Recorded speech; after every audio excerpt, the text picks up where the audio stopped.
Hey everybody, welcome back to Political Science 101 for Simmons College. I apologize for not getting this video up last week, but putting it up today, and I'm also finishing grading your quizzes today. You'll be hearing back from me on those pretty soon, but I want to thank you all for getting those into me on time yesterday. And even though I haven't gotten them back to you yet, I did notice they were on time, and I can't tell you how much I appreciate that. So thank you all for being responsible and diligent students. It means a lot. So, that being said, you're going to get two videos this week. This is the first one, and it'll be pretty short and simple, but very important stuff. If you look at the supplement to the syllabus, it has the schedule and timeline for the semester. Last week and into this week, we're going to talk about political parties and political systems in the United States. So this is a little basic, but it's important, and at least for me anyway, it's not nearly as dry as the material we did the first couple of weeks of the summer semester. So, political parties, political systems. Let's talk about parties for a second. Let's talk about parties. As I'm sure you know, there are two major political parties in the United States. We have the Democratic Party and we have the Republican Party. These parties have been around in various forms for the better part of 200 years. But they've changed a lot, and they continue to change. The most recent change that I think historians will one day look back and notice of political parties in the United States, recent from right now, would be going back to 2015 and 2016, and after the Republican Party had spent years and years, decades in this country of trying to slowly build up the right talking points and the right approaches and marketing to work on bringing in Hispanic voters from the Democratic Party over to the Republican Party. They saw a presidential platform with Donald Trump that just blew that all away, and used kind of racially charged, oftentimes racist rhetoric about Hispanic immigrants and refugees who were seeking work and life in the United States. That was a pretty significant change. Now, Hispanic people had not been voting Republican, at least not a majority of them, but the party had been working on that. Donald Trump comes along and blows it all away. That's a small example. Let's talk big picture, though. Big picture. Democrat Party, Republican Party. Why do we have them? Why do we have parties? There's also some other parties that are official parties in the United States. Libertarian Party, you might have heard of. The Green Party. There's still an official registered Socialist Party, Communist Party in the United States. Those exist to the best of my knowledge. But the two big ones, the two that always dominate Congress, House, and Senate, they always dominate. They're always, since 1860, the President of the United States has been either a Democrat or a Republican. So it's always the president, one of those two parties. Same thing for governors, with a couple of exceptions. Every governor of the 50 states in my lifetime, I'm 34 years old, the governors have always been Democrat or Republican. Certainly here in Kentucky, that's the case. Why do we have parties? Why can't a person just run and say, here are my ideas? I'm going to put some advertisements out there with my thoughts and my policies, the things that I promise the people I'll do if I'm elected, and just run and vote for Michael Gray for whatever it is, governor or councilman or something. Why can't we just do that? Some people do. They run as independents, no party behind their name. They almost never win. Why do you think that is? Why is it that the people with no party next to their name almost never win?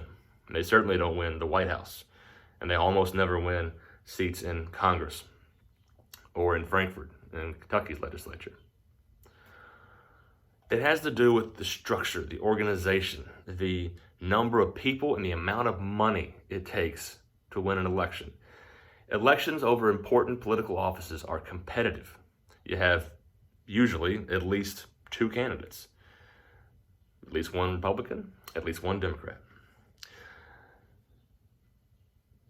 When I say competitive, I mean there are people who badly want the job, and there are lots and lots of other people who are not running themselves, but they want someone who thinks like them to be in that office. If you get enough people who have money, who agree that someone who thinks like us should be president, should be governor, should be congressman, should be senator, when you get enough people thinking like that, you have an organization, you have some group who will work together to get their candidate, the person who thinks the most like them, elected. So, there have been many governments in the history of the world who have tried to do this without parties. Some still do. Many of the founders of this nation, of the United States, wanted it to be a political system with no parties. That didn't last very long. George Washington, the first president, had no competition, no official competition for president. When the election ran, it was just George Washington. You know, he got the votes, and he didn't have some kind of party system behind him. But right after that, right after he left office, that's when this party system really took hold in the United States. And we get this from England. And, you know, the folks who started the United States had officially been British citizens, English citizens before declaring independence, and they had a party system in England. And the one we have here started to look a lot like it early on. If one person runs for office and says, here are my ideas, I think I'd be the best person to represent this district in government, and that's all they've got, is that person's ideas, their words. They can go around knocking on doors and talking to the voters. And then they have an opponent who has a bunch of other people supporting them.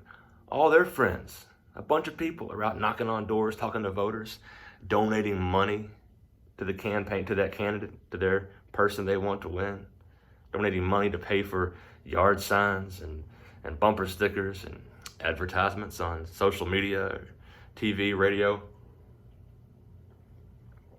The person, that second one, they're probably going to win, right? I mean, they're probably going to win. They have more people. They have more financial resources. They have more campaign materials.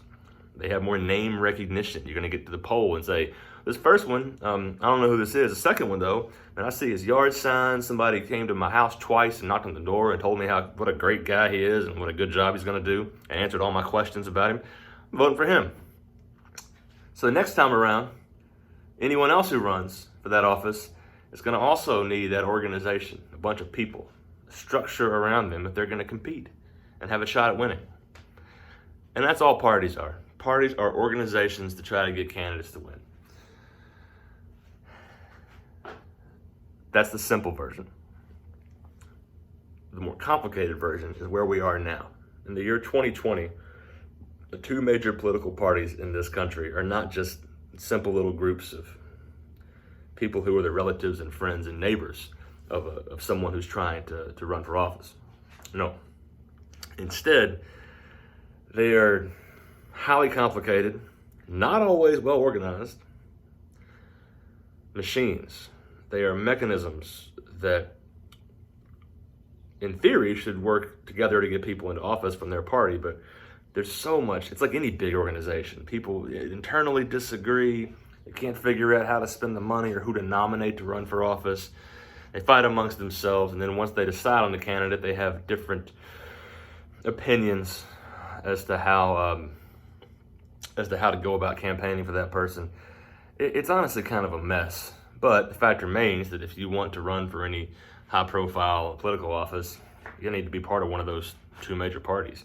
I'm not saying that's right. In fact, I don't think it is right. But it is the reality of our political system today. Okay. So, let me give you a real-life example. I know we have 4 students enrolled in this class for the summer. 3 of you, I believe, live in Kentucky. So let me, and the one who doesn't, you'll still understand what I'm saying. We just had this morning, in fact, results are still coming in. We had the end of a primary to decide who the Democratic Party in Kentucky is going to nominate to run against Mitch McConnell for a seat in the United States Senate. There were a bunch of candidates, but 2 that had way more support and votes than the rest of them in that primary. Primary meaning the election before the election. The primary determines who the two parties will nominate to send forward to election day in November. And we had two. Y'all who live locally, if you're on social media at all, you probably heard a little bit about this one. Amy McGrath. Amy McGrath is a Marine veteran. She ran for Congress, for the House 2 years ago and lost. She's a white woman. Charles Booker, black man, from Louisville. He grew up, in a disadvantaged economic situation. And he did a very good job. I'm not going to tell you who I voted for or who I supported in this, but I'll tell you that he did do a very good job communicating to people across Kentucky that we've got to stop this divide between big cities in Kentucky and the rest of the Commonwealth, the rest of the state. Because you got these poor white people in Appalachia, in eastern Kentucky, in the mountains, the hills. And you have poor people of color in Louisville. And the idea that they're nothing alike is an idea we've got to move past. This is part of his message. See, his message was that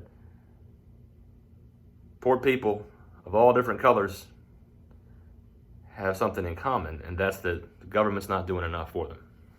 That's our government. We vote for it. We pay taxes for it, and it's not doing enough for us. It's not doing what we need, what our families and communities need. That's an example of a message that one person cannot communicate to 4.4 million Kentuckians in a period of a few months. You've got to have an organization. You've got to have a system. You've got to have a team, a very large team, if you want to communicate that. That was certainly true in the days before electronic media and the internet and social media, but it's still true today. I mean, social media advertisements don't just make themselves, and they certainly don't pay for themselves. You need organization to raise money to get a message out there, to get your face and your name out there. And that's what parties do. That's what parties do. That's why we have them. Now, briefly, I'll tell you a little background on our two major parties currently when it comes to political ideology. What do I mean by ideology? I mean the issues and the things that the two parties believe about the issues. I will say this is something that puts us at a little bit of a disadvantage right now compared to previous semesters, because this is a part of class where I always ask students to tell me what you know already so I can gauge where we are. But very, very basically, Democrat Party, Republican Party. Republican Party has a more conservative ideology. Democrat Party has a more liberal ideology. What does that mean? Conservatives tend to be for lower taxes, for lower government involvement in the lives of the people. And they tend to have strong feelings about social issues, like the role of religion in schools, like whether or not people have a right to abortions, like how much and how and what ways we should be spending tax dollars on national defense and the military. And conservatives usually tend to want less involvement of the United States in foreign affairs and relationships with foreign government. And they tend to favor the private sector and the autonomy of the private sector, that's private business and industry, over the public sector, which is government and government operations. Democrats have a more liberal ideology. What does that mean? Liberals generally want not so much government to be in your everyday lives and in your business, but for government coordinated efforts to make sure everyone has what they need, whether that's education for free, whether it's food, shelter, and clothing, or healthcare, that the people are already paying taxes, so the government should take those taxes and do something for the people. That's a more liberal point of view. Democrats tend to be for a broader use of an implementation of public education, free public education. Democrats tend to be a little bit more open to the reproductive rights of a pregnant woman than Republicans. Do you kind of see where I'm getting at here? There's an ideological clash in this country between those who have very straightforward views about morality in government and want fewer government services and therefore lower taxes to pay for those things, versus people who believe that we need some government mechanisms to supply the people who vote for and pay for the government, after all, supply basic needs to the people. And the two parties disagree every day about how those needs should be met and how many needs people have, and do they really have the needs, and all that kind of thing. That's a basic picture. So from the rest of this semester, when I say conservative, I'm usually meaning in this country Republicans. Liberals tend to be Democrats, although that's historically a little fuzzy. But right now, today, in the year 2020, think about Republicans as conservatives, Democrats as more liberals, or sometimes called progressive. I'll give you some quick examples. Donald Trump, Republican. Barack Obama, Democrat. Mitch McConnell, Republican. Charles Booker, Democrat. Historically, President John Kennedy, Democrat. President Richard Nixon, Republican. Ronald Reagan, Republican. I don't know if that helps any. Just giving you some examples. Here locally in Louisville, Mayor Greg Fisher, Democrat. Current governor of Kentucky, Andy Beshear, Democrat. Previous governor, Matt Bevin, Republican. Okay, very basic. While we have parties, what do? What's the conservative liberal ideology? So that's going to be all for today. Later this week, I'll send you another email with another video link. Remember, watch these at your convenience. All I care about is that you get them watched before the next one comes out. But watch them at your convenience, and we'll talk a little bit more about our political system beyond just the parties. But what else happens? What influences elections? What influences who is in control? Why is it that supporters of Charles Booker and Amy McGrath were such at odds and so much disagreement between them the past couple months? Why is it that supporters of Hillary Clinton and Donald Trump had so much disagreement, and who paid for all that? Running a presidential election is very expensive. Who pays for that? All right, we'll talk about some of those things later in the week. But for now, don't forget to comment below that you watch this. I'll get those quizzes back to you as soon as possible. Thank you all for watching. I hope you're staying safe. Hope you're having a good week so far. And I'll talk to y'all soon.